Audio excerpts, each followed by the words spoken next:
আসসালামু আলাইকুম। রাহি রাইফা ব্লগ চ্যানেলে আবারও সবাইকে ওয়েলকাম জানাচ্ছি।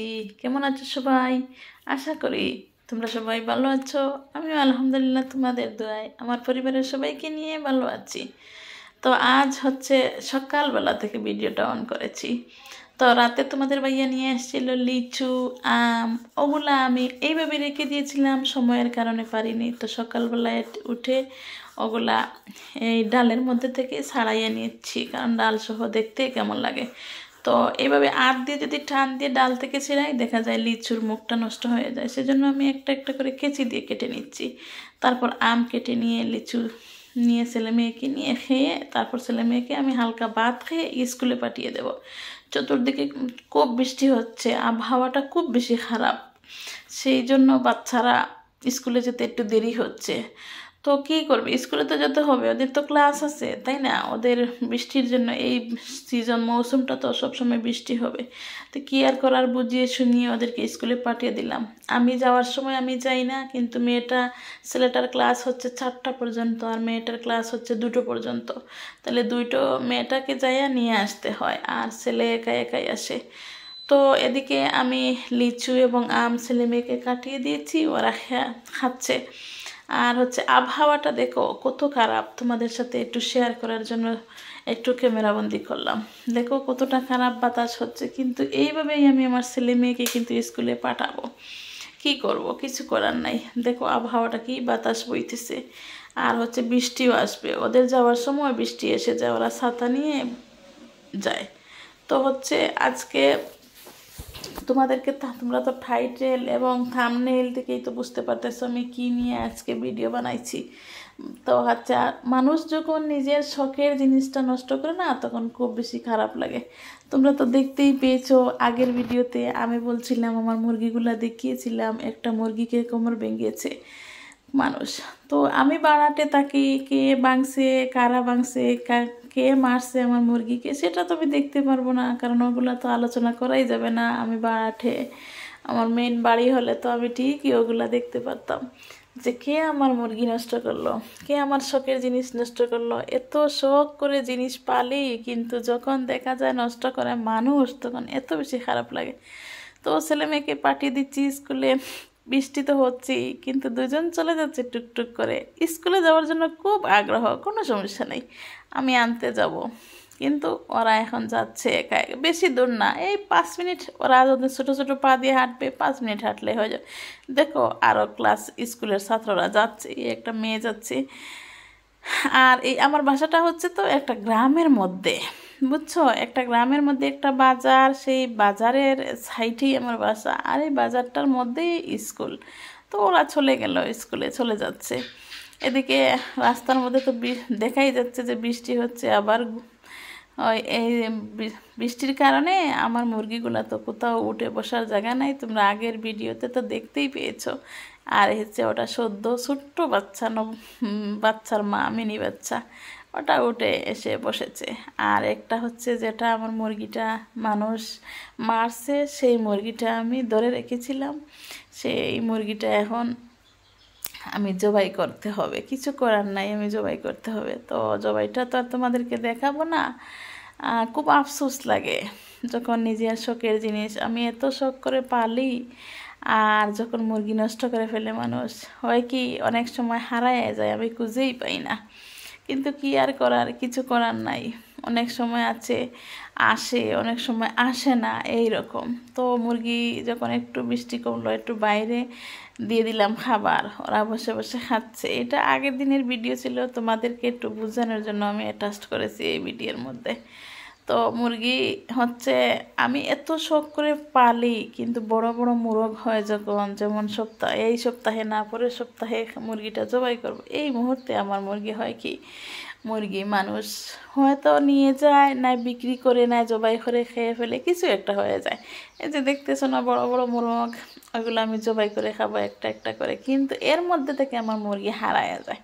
কিন্তু কি করব, কিছু করার আছে, কিছু করার নাই। আমি দেখি বাড়াতে, সেখানে তো আমি বলতেও পারবো না কাউকে যে আমার কে করছে এইসব, কারণ আমার আশেপাশে অনেক মানুষ আছে, কার ঘরে হয়তো ঢুকছিল, না হয় কার খারাপ লাগতেছে, সেজন্য আর কি, কিছু করার নাই। ওই ওরা নিয়ে যায়, ধরে খেয়ে ফেলে, জবাই করে। আমি একটু কিছু বুঝি যে কারা করে না করে, কিন্তু বলার তো ভাষা নাই, বলা যাবে না। আর এই যে দেখো মুরগিটা, ডিম পাড়া মুরগি আমার, কিন্তু এইভাবে হাঁটতে পারতেছে না। তো ওরে কতক্ষণ আমি পাহারা দেব? মুরগি তো ওভাবে পাহারা দেওয়া যাবে না, কারণ মুরগি ছুটে চলে যায় রাস্তায়, তো অন্য মুরগি মারতেছে, দেখো কেউ একজন ধরে নিয়ে যাবে। তো পরে সিদ্ধান্ত হলো যে ওটা জবাই করব। দেখো অন্য মুরগি কীভাবে টুকরাইতেছে, কারণ ওর গায়ে বল নাই, ও সরে যেতে পারবে না। দেখছো, কিন্তু মুরগিটা আমার অনেক সুন্দর ছিল, অনেক ভালো মুরগি ছিল, ভালো জাতের মুরগি ছিল। এমনি মুরগির সাইজ ছোটো, কিন্তু অনেক ডিম দিত মুরগিটা। খুব বেশি আক্ষেপ লাগে, সত্যি খুব খারাপ লাগে। অনেক আশা নিয়ে পালি তো, কিন্তু যখন মানুষ নষ্ট করে তখন খুব খারাপ লাগে। হয়তো কারোর ঘরে ঢুকে গেছিলো, বা হয়তো এরকম আর কি। মনের দুঃখে আজকে তোমাদেরকে আবার সেই ভিডিওর একটু অংশ, একটু ক্লিপ তোমাদেরকে দেখিয়েছি। অবশেষে আমার মুরগিটা জবাই করে ফেলছি আমি, জবাই করে পরিষ্কার করে সিলিয়ে পরিষ্কার করে এখন রান্না করব। সেই রান্নাটা তোমাদের সাথে শেয়ার করব আর কি। তো সেই মুরগিটা জবাই করে তো আমি খেয়েছি, তাই না? খেতে তো হবেই, যাব কোথায়, ফালানো তো যাবে না। কিন্তু খুব বেশি দুঃখ মনে নিয়ে আর কি। তো আমি এখন রান্না বসানোর জন্য মাংসটা আমার কাটা হয়ে গেছে, কয়টা আলু দেব, সেই আলুগুলো আমি কেটে নিয়েছি। আলুগুলো ছিল খুব ছোট ছোট, তাই আলুর কোনো সাইজ হয় নাই, একটাও কাটা সমান হয় নাই, কারণ আলুগুলো ছোট ছোট, অনেক ছোটো আলু। আমার ছেলেকে দিয়ে নিয়ে আসাইছিলাম, আমার ছেলে খুব ছোটো ছোটো আলু আনছে। আমার এত বিরক্তি লাগতেছে, 10 কেজি আলু, খুব ছোটো ছোটো আলু কাটতে আমার অনেক সময় নষ্ট হয়ে যায়। তো এখন আমি চুলার মধ্যে একটা ফ্রাই প্যান বসিয়ে দিই, ফ্রাই প্যানের মধ্যে পেঁয়াজ, রসুন, আদা বাটা আমার রীতিমতো ফ্রিজে রাখা থাকে, সেইভাবে আমি বাইর করে দিয়ে দিয়েছি। এখন দিয়ে দিলাম তেল, তেল দিয়ে ভালো করে মশলাটা কষানোর জন্য কষাবো আমি। তো আসলে আমরা যারা ভাড়াটে থাকি না, তাদের আসলে কোনো স্বাধীনতা নেই। যতই আমি 15 বছর ধরে একটা বাসায় থাকি না কেন, আমি ভাড়াটি তো ভাড়াটি, আমি তো মালিক। আমার ফাঁকা হোক তবুও ভাই পরের বাসা, নিজ হাতে গড়া মোর কাঁচা গড় খাসা। যদি এই আমার বাঙ্গা বাড়ি হোক আর পাকা বাড়ি হোক আর যাই হোক, আমার গ্রামে যে যদি আমার বাসা বাড়িতে যদি থাকতে পারতাম, তাহলে আজকে মানুষ আমার অন্যায় করতে পারতো না।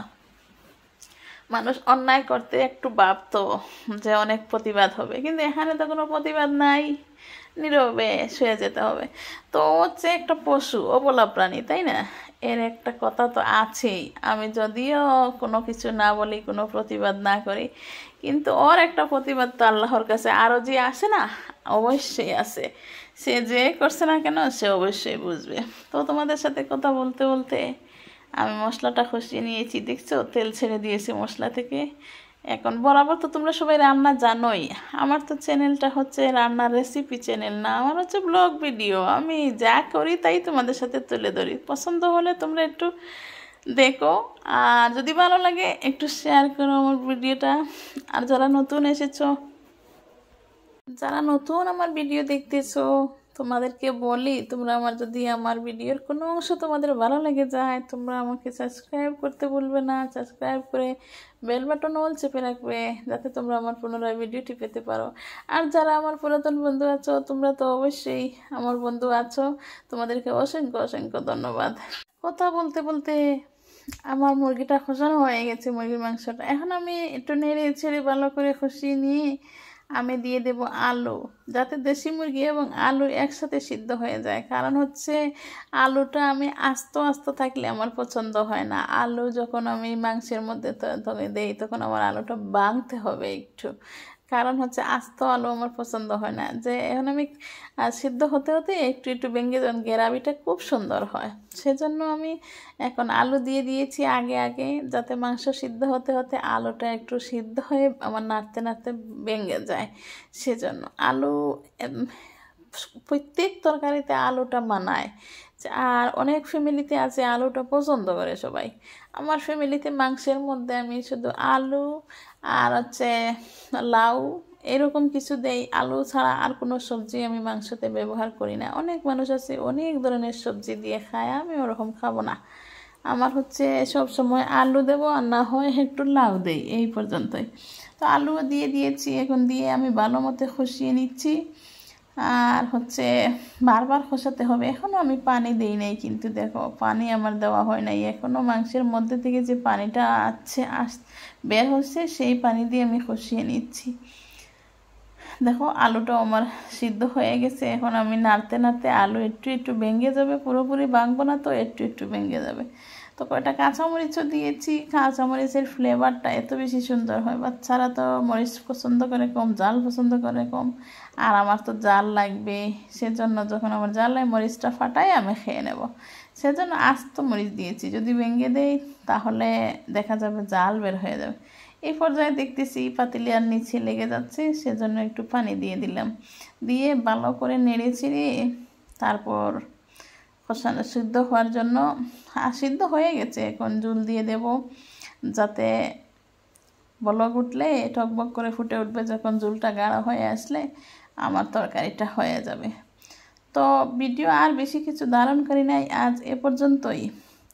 তোমরা ভালো থাকবে, সুস্থ থাকবে, আমার ভিডিওটি ফুল ওয়াচ করে দেখবে, আমার জন্য দোয়া করবে, আমার কমেন্ট বক্সে একটা সুন্দর কমেন্ট করবে, যাতে আমি পুনরায় ভিডিও বানানোর জন্য উৎসাহ পাই। মানুষ মাত্রই ভুল আছে, আমার যদি কোনো ভুল ভ্রান্তি থাকে তোমরা আমার কমেন্ট বক্সে জানিয়ে দিও, আমি শুধরানোর চেষ্টা করব। আর আমি হচ্ছি তো অনেক শত ব্যস্ততার মধ্যে ভিডিও করি, ভিডিও তেমন একটা ভালো ভিডিও ধারণ করতে পারি না। আর ভয়েস ওভারটাও আমার কণ্ঠস্বর তো ভালো না, আমি কথা বলতে পারি কম, সুন্দর কথা বলতে পারি না। তো তোমরা আমার ভিডিওটি ফুল ওয়াচ করে দেখবে, ভালো থাকবে, সুস্থ থাকবে। আল্লাহ হাফিজ।